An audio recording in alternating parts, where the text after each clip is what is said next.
Well, the big question was, what am I going to do with this tank now? So I looked at getting a shed, but our neighborhood only allows 10-foot long sheds. The tank's 11'8", so that's out. So then I'm left with scrap it, pay to store it off site, or take it apart. So I decided on taking it apart. So here we go. So first off comes the turret. Then I jack it up, take off the tracks, take off the suspension, take off the transmission, the rear idler wheels. There goes the glacis, then the left side, and the right side, and then those sloped rear quarters. And then I had to separate the upper hull front and rear from the bulkhead, and then out comes the bulkhead and the roof. And then I split the hull into 2 sections. Done.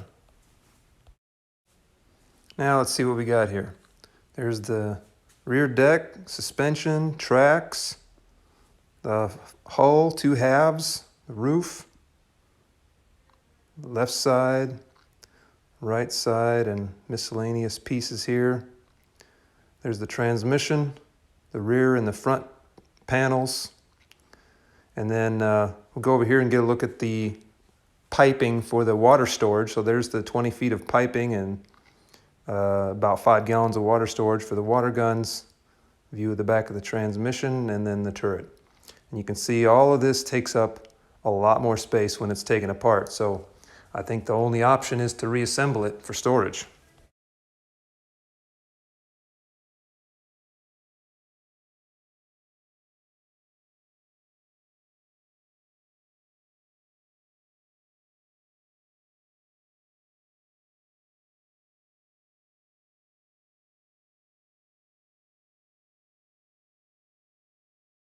Okay, all back together, residing in my basement.